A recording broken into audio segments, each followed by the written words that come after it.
Okay, let's jump right into today's explainer. We are looking at Lesson 10, the Law of Atmospheres.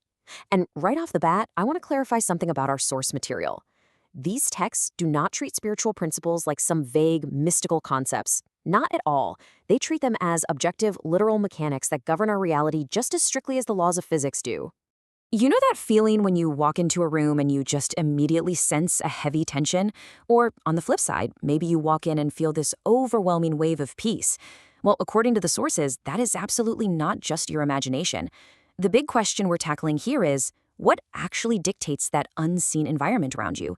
I mean, who or what is really in control of the vibe of a room? To get to the bottom of that, we have to define what atmosphere actually means in this framework. Sure, scientifically, it's that physical blanket of nitrogen and oxygen gases wrapping the planet. But these texts take science and theology and kind of fuse them together. They define the atmosphere as a literal spiritual container.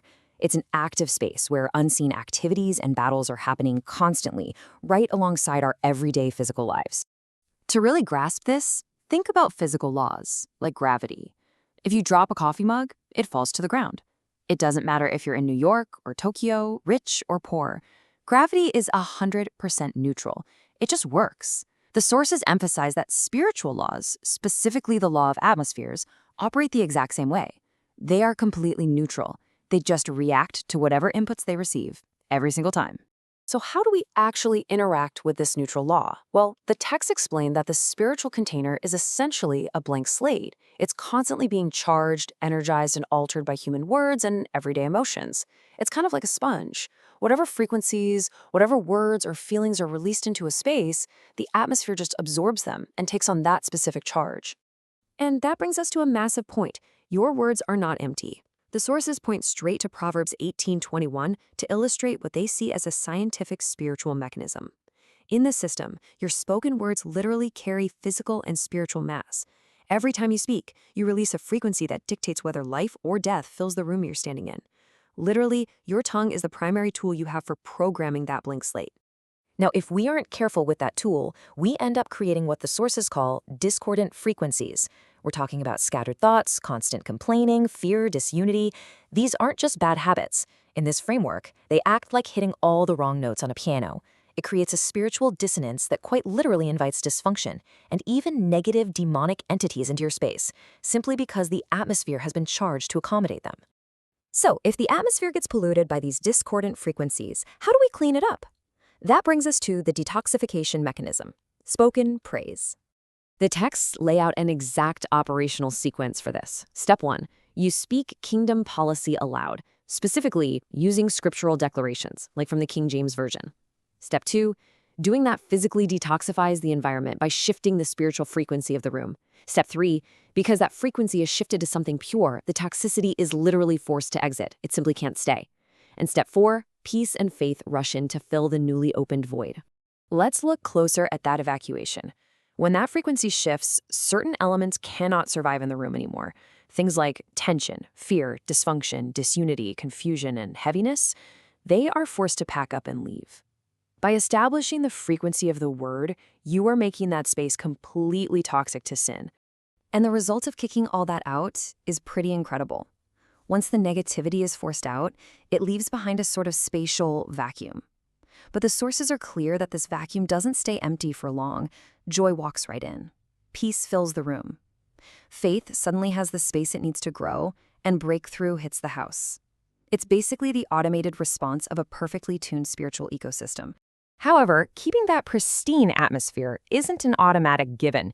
It requires a strict legal framework, which brings us to the legal precedent, conditional obedience.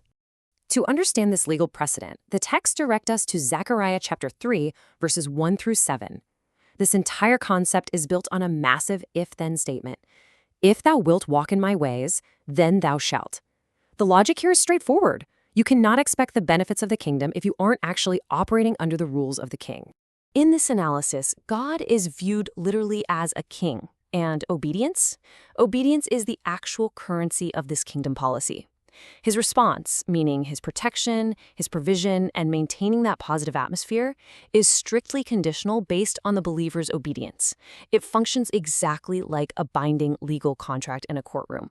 And that law swings freely in both directions.